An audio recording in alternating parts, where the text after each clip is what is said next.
how many of you personally know someone living with HIV or AIDS? I think that I will assume not many, if any, of you do. But why is this?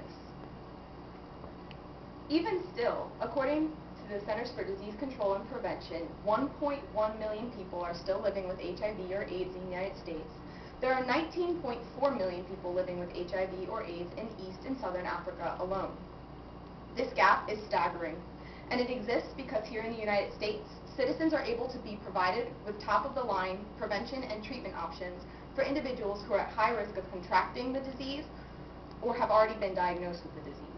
The same conditions are not able to be met in regions such as East and Southern Africa. As an intellectual at Bridgewater College in the fields of international relations and global studies, human health around the world and how it shapes actor interactions is one of my biggest interests.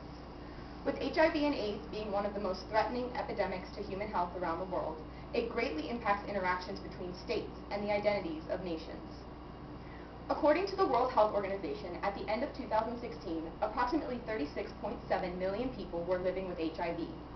Only 19.5 million of these people were receiving life-saving antiretroviral therapy, or ART, globally. Yet, as evidenced by the Henry J. Kaiser Family Foundation's analysis of the fiscal year 2018 budget request to Congress, the current administration is attempting to cut global health spending by $2.5 billion, bringing funding below fiscal year 2008 levels. The United States must take a stand and maintain spending for global health programs that will help knock out the HIV/AIDS epidemic facing the globe. Spending on USAID global health programs in the area of HIV and AIDS has flatlined since 2013, while similarly important areas such as malaria have seen continued increases.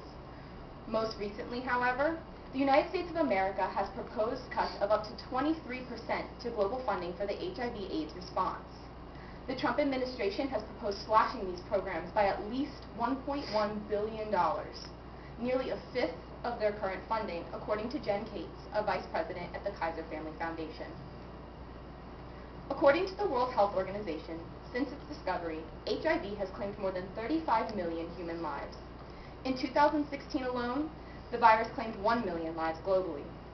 Today, only 54% of adults and 43% of children living with HIV are currently receiving lifelong, life-saving antiretroviral therapy, which slows the virus down by blocking certain enzymes which are required for the virus to multiply.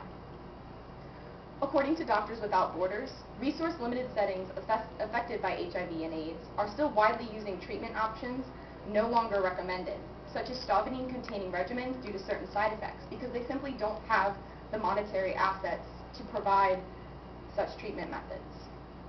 Additionally, in these same settings, methods such as clinical algorithms used to diagnose treatment failure are still being used even if they have been proven to be unreliable.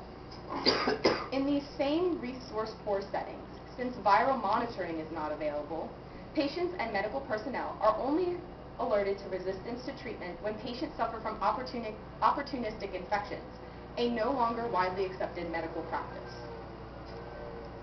Most of the programs helping these resource-poor settings are funneled through the U.S.'s President's Emergency Plan for AIDS Relief, or PEPFAR, established in 2004 by President George W. Bush in an effort to save Africa from an epidemic that threatened to kill much of the population of entire countries, such as Botswana and Namibia. According to the AIDS Virus Education and Research Trust, in a report released in October of 2017, South Africa alone has the biggest and most high-profile HIV epidemic in the world. Africa is still suffering and still in need of PEPFAR's extensive programs. The President's Emergency Plan for AIDS Relief funds anti-AIDS activities today in more than 60 countries, but the Trump administration is planning to, quote, focus efforts in 12 high-burden countries, end quote. But these 12 high-burden countries have yet to be named by the administration. The Global Fund to Fight AIDS, Tuberculosis, and Malaria estimates that every $100 million invested in treatment for HIV saves about 133,000 lives. A calculation done by the Foundation for AIDS Research in 2017 found a similar effect, suggesting that the administration's proposed cuts to AIDS programs alone could cost more than 1 million lives and orphan more than 300,000 children. In fact, according to the British Red Cross, 1.4 million children in South Africa alone have already been orphaned by HIV-related illness. Consider Lundaka, a South African youth born in the KwaZulu-Natal province, which has had one of the highest rates of HIV in the world. Lundaka never knew her father and lost her mother to HIV in 2006. Imagine losing one or both of your parents, or even a close relative, to a disease that your country does not know how to treat and does not have the means to prevent. One of the problems here is that South Africa is one of these HIV/AIDS resource poor settings. Better treatment, funded by USAID programs like PEPFAR and the World Health Organization, may have prolonged the life of Lundaka's mother if it had not saved both of her parents. But the World Health Organization cannot do it alone. The United States must maintain its funding toward global health programs in the area of HIV and AIDS, in conjunction with programs in similar areas, such as family planning and reproductive health, which have seen mostly continuous growth of up to $4 million per year, as evidenced by the Henry J. Kaiser Family Foundation's analysis of the fiscal year 2016 budget request. This past summer, UNAIDS and the World Health Organization partnered together to campaign to end AIDS by 2030, and sustained monetary contributions from developed nations such as the United States could help them to achieve this goal. The World Health Organization's program budget is financed through a mix of assessed and voluntary contributions. Assessed contributions are the dues countries pay in order to be a member of the organization and are determined by a calculation relative to the country's wealth and population. However, assessed contributions only make up 1/4 of the funding the World Health Organization needs to carry out its programs, including in the area of HIV and AIDS. The other 3/4 come from voluntary contributions that come from member states in addition to their assessed contribution. What does this mean? This means that as the United States cuts spending, they cut their voluntary contribution as a member state of the World Health Organization, and they, therefore, cut the ability of the World Health Organization to carry out its global health programs, including in the area of HIV and AIDS relief. So now that you know that the World Health Organization cannot campaign to end AIDS by 2030 without the sustained monetary help of the United States, what can you do?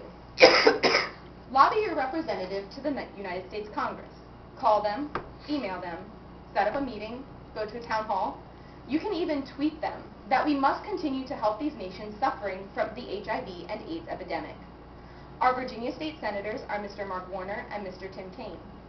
Here in Bridgewater, we are part of the 6th District of Virginia, and our representative in the House is Mr. Bob Goodlatte. You can find their contact information on the screen. Together, we can end the HIV and AIDS epidemic by 2030. As we grow older, celebrating our 40th birthdays maybe, disappointed our 20s and 30s are over, we can find joy in knowing our fellow men in middle and low-income nations are no longer suffering from an incurable disease. We can find joy in knowing our fellow man will live to see his 80th or even his 90th birthday instead of only his 30th. We can find joy in knowing our fellow man will live to see his children grow into adults, a privilege that Lundaka's parents did not get. Major developed nations such as the United States and their peoples, like you and me, must take a stand and inherit a personal responsibility to maintain spending for programs that will help end the HIV/AIDS epidemic still facing the globe. Thank you.